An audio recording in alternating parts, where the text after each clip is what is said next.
नमस्कार दोस्तों, मैं हूं पुलकित मोहन सिंगला। स्वागत है आपका हमारे चैनल में। दोस्तों, आज हम इस विषय में बात करेंगे कि हमारे बुरे कर्मों की सज़ा हमें इसी जन्म में क्यों नहीं मिल सकती। हर इंसान को उसके बुरे कर्मों की सज़ा अगले जन्म तक क्यों पहुंच जाती है, या यूं कह लो अच्छे कर्मों का फल भी इस जन्म के साथ साथ अगले जन्म तक क्यों निर्धारित हो जाता है, या यूं कह लो किसी भी पुराने जन्मों की सज़ा या उसका कोई भी लाभ प्रारब्ध के रूप में हमें इस जन्म में क्यों मिल जाता है। क्यों भगवान ने एक ही जन्म में उसी कर्म के फल को सीमित नहीं करा और कर्मों के फल निरंतर चलते रहते हैं। हमारे आत्मा का सफ़र बढ़ने के साथ साथ वो निरंतर चलते रहते हैं। ऐसा क्यों होता है दोस्तों? बहुत लोग ये सवाल करते हैं। मैंने पहले भी इस पर एक वीडियो बनाई थी, जहाँ तक मुझे ध्यान है, कि हमें इसी जन्म में क्यों संपूर्ण दंड नहीं मिल जाता हमारे किए हुए बुरे कर्मों का। दोस्तों, हमारा ये जीवन जिसमें हम बुरे कर्म भी करते हैं, अच्छे कर्म भी करते हैं, कुछ कर्म जानबूझ के बुरे हो जाते हैं, कुछ अनजाने में हो जाते हैं, कुछ अच्छे कर्म अनजाने में हो जाते हैं, कुछ जानबूझ के किए जाते हैं, कुछ कर्म ऐसे होते हैं जिनका ना अच्छा ना बुरा प्रभाव होता है, जो सिर्फ एक जीने के लिए ही किए जाते हैं, या नॉर्मल जो रोज़ की हमारी दिनचर्या कह लो। हमारा ये जीवन बहुत छोटा है सज़ा या लाभ, सज़ा या रिवॉर्ड दोनों को लेने के लिए, शाबाशी के लिए भी और सज़ा के लिए भी, दोनों के लिए ये जीवन की जो साल हैं जो हमारी आत्मा बिताती है इस शरीर में, ये बहुत छोटे हैं। हम जिन कर्मों को छोटा समझते हैं, कोई बुरे से बुरे कर्म को छोटा समझता है, पर इनके जो प्रारब्ध होते हैं, इन कर्मों की जो सज़ाएँ होती हैं, वो ईश्वर के हिसाब से बहुत संगीन होती हैं। कर्मों के जो पूरा संविधान कर्मों का है, उसके हिसाब से ये सज़ाएँ बहुत मल्टीफोल्डेड होती हैं। और इसके अलावा जो हम अच्छे कर्म करते हैं तो उसकी जो हमें शाबाशी मिलती है वो भी मल्टीफोल्डेड होती है। क्योंकि एक बात हमें समझनी होगी, हमारे हर कर्म के साथ जो इसके परिणाम होते हैं वो एक गुना नहीं होते, वो कई गुना होते हैं। जिस तरीके से हमने फॉर एग्ज़ाम्पल मैं छोटा सा एग्ज़ाम्पल देके आपको समझाता हूँ। हमने किसी भी काम करने वाले कर्मचारी को बख्शीश दे दी, खुश होके कि उसने अच्छा काम किया है, या उसको प्रोत्साहित करने के लिए उसकी तनख्वाह के ऊपर उसने जो उसको तनख्वाह के साथ बख्शीश मिली, तनख्वाह उसकी खर्च हो गई अपने काम में और बख्शीश उसने जमा कर ली, या उस बख्शीश से वो कोई तोहफ़ा ले आया अपने किसी फैमिली मेम्बर के लिए या बाकी फैमिली मेम्बर्स के लिए, जो वो कभी लाने की सोच भी नहीं सकता था, क्योंकि तनख्वाह में तो सिर्फ उसका गुजारा चलता था। तो उसने एक जने ने जब 3-4 लोगों के लिए तोहफ़े खरीदे तो उन सबको खुशी प्राप्त हुई। तो आपको जो दुआ मिली वो उस खाली एक जो है कर्मचारी की नहीं, बल्कि उसके माँ की, उसके बाप की, उसके भाई बहनों की, उसकी पत्नी की, सबकी मिली।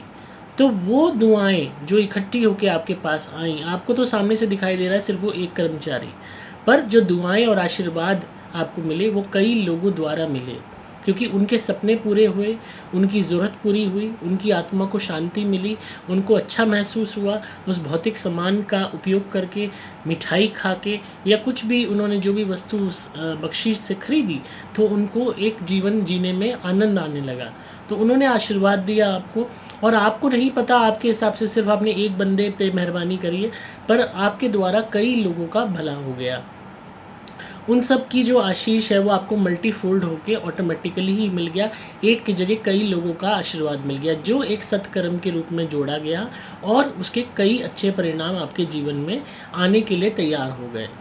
इसी तरीके से जब आप कोई बुरा कर्म करते हो, सपोज़ किसी इंसान ने किसी एक कर्मचारी को निकाल दिया, जानबूझ के निकाल दिया, या किसी ने किसी को परेशान करने के लिए उसकी नौकरी हटवा दी कि ताकि ये तंग आके इसकी नौकरी छूट जाए, इसको इतना तंग करो। उसकी नौकरी छूट गई, उसके साथ साथ उसकी माँ, उसके बाप, उसकी बहन, उसका भाई, उसकी पत्नी, उसका बच्चा सब सड़क पे आ गए, क्योंकि वो एक नौकरी थी जिसके बल पे उसका जीवन कट रहा था, उसका परिवार चल रहा था, उसके घर में चूल्हा जल रहा था। वो सब ऑटोमेटिकली ज़ीरो हो गया। तो आपको जब बद्दुआ मिली तो खाली उस एक कर्मचारी की नहीं मिली जिसको आपने साजिश करके हटवाया, बल्कि उसके साथ साथ उसके पिता की, उसकी माँ की, उसकी बहन की, उसके भाई की, उसकी पत्नी की, उसके बच्चे की, उन सब की हाय और बद्दुआ जब आपके निमित्त गई तो वो मल्टीफोल्ड होकर एक बुरा कर्म, एक बुरा प्रारब्ध का उसने निर्माण कर लिया। अब खाली ये एक ही कर्म तो हम ज़िंदगी में करते नहीं हैं, हमारी ज़िंदगी में हम रोज़ अनगिनत कर्मों को अंजाम देते हैं, अच्छे और बुरे। तो हर कर्म का अगर प्रारब्ध हमारा इसी जन्म में पूरा होने लगेगा, इसी जन्म में हमें सज़ा मिलने लगेगी, तो जीवन बहुत पहले ही समाप्त हो जाएगा। पर ईश्वर अपनी मर्जी से आपका अंत नहीं करते, आपके कर्मों द्वारा ही आपको प्रारब्ध के रूप में सज़ा मिलती है। तो हमारे अनगिनत कर्मों का अनगिनत प्रारब्ध जो अर्जित होते हैं, अच्छे और बुरे, वो पहले ही एक पॉजिटिव और नेगेटिव वे में हमारे जीवन में मिल रहे होते हैं। हमारे जीवन में हम अच्छे दिन भी देखते हैं, बुरे दिन भी देखते हैं, धोखा देने वाले भी देखते हैं, मदद करने वाले भी देखते हैं, नफ़रत का सामना भी करते हैं, घृणा का सामना भी करते हैं, और प्यार और दुलार का हमें जो है लुत्फ़ भी उठाते हैं। गरीबी भी देखते हैं और पैसे भी देखते हैं, सुख भी देखते हैं, दुख भी देखते हैं, धूप भी देखते हैं, छाँव भी देखते हैं। तो हम हर मंज़र अपनी इस जीवन में जी लेते हैं, पर फिर भी हमारे अर्जित किए हुए कर्म इतने ज़्यादा होते हैं कि हम इस एक ज़िंदगी में उन दोनों बुरे और अच्छे कर्मों का प्रारब्ध नहीं भोग सकते। इसीलिए वो कर्म हमारी आत्मा के साथ हमारे अगले जन्म की यात्रा में चले जाते हैं, और यहाँ तक कि प्रेत योनि में भी, उस सफ़र में भी ये हमारे साथ होते हैं। कुछ कर्मों के प्रारब्ध ऐसे रचे जाते हैं, खासकर बुरे कर्मों के, कि हमारी आत्मा का पशु योनि में जाना निर्धारित होता है उस प्रारब्ध के तौर पे। सपोज़ किसी ने किसी की हत्या की, किसी की ज़मीन हड़पी, किसी से मार पिटाई की, किसी से गाली गलौज की, किसी की ज़िंदगी बर्बाद की, किसी के साथ बलात्कार किया, किसी को वैसे धोखा दिया, किसी का परिवार तोड़ दिया। बहुत से ऐसे कर्म हैं जो बुरे हैं, बहुत ज़्यादा मानवता को शर्मसार करते हैं। इन कर्मों से तो आत्मा से जो मानव शरीर है वो अगले जन्म में छीन ही लिया जाता है। पर ऐसे कर्म जो भौतिक रूप में या हम कि अपनी ज़ुबान से किसी की भी ज़िंदगी बर्बाद करते हैं, कोई भी हम ऐसा कार्य करते हैं जिससे एक इंसान के साथ साथ उसके परिवार की ज़िंदगी बर्बाद हो गई, तो वो भी एक बुरा कर्म माना जाता है और एक बहुत गंदा कर्म माना जाता है। उसके तहत भी मानव शरीर छीन लिया जाता है। तो ऐसे बहुत से कर्म हैं जिनकी वजह से मानव शरीर छीन लिया जाता है, और आत्मा इस जीवन में बिना मानव शरीर के जब उसका प्रारब्ध एक पशु योनि का लिख दिया गया है, तो इसी जीवन में कैसे वो उस प्रारब्ध को भोगेगी। तो इसीलिए उसका अगला जन्म उस प्रारब्ध को भोगने के लिए एक पशु के रूप में होता है। ये पशु कोई भी हो सकता है, निचले स्तर का रेंगने वाला जीव हो सकता है, चिड़िया हो सकती है, मछली हो सकती है, 4 पाँवों वाला जानवर हो सकता है, कुत्ता हो सकता है, मगरमच्छ हो सकता है, कीड़ा हो सकता है, मच्छर हो सकता है। और अगर बुरे कर्मों का स्तर बहुत ज़्यादा है और उन सबका प्रारब्ध अलग अलग पशु की योनियों में जाने का बन रहा है, तो उस प्रारब्ध को पूरा करने के लिए आत्मा को अलग अलग योनियों का सफ़र तय करना ही होगा।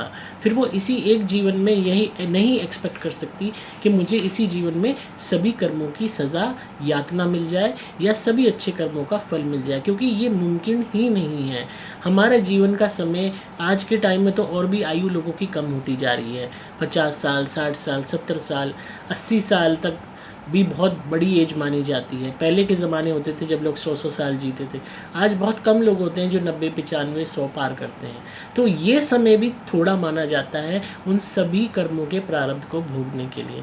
इसी वजह से हमारे पिछले जन्मों के कर्मों के प्रारब्ध भी हम इस जन्म में भोगना शुरू कर देते हैं। हमारी शुरुआत से ही संघर्ष और परेशानियाँ शुरू हो जाती हैं। एक बच्चा पैदा होता है गरीब के, जिसके पास बिछोना भी नहीं है, जो सड़क पे पड़ा है, और एक बच्चा पैदा होता है अमीर के, जो मखमल में लेटा हुआ है, जो चांदी की चम्मच से दूध पी रहा है। और दूसरी तरफ बच्चा भूखा प्यासा है, पानी पी पी के अपने जीवन को चला रहा है, उसको बड़ा करा जा रहा है, दूध में पानी मिला मिला के उसको दिया जा रहा है। और दूसरी तरफ उसको गाढ़ा दूध मिल रहा है अमीर के घर में, पर वो भी वो पी नहीं रहा। और ये बहुत ज़रूरी है इस बात को समझना कि दोनों ही अवस्थाओं में, उन दोनों आत्मा में फ़र्क क्यों है।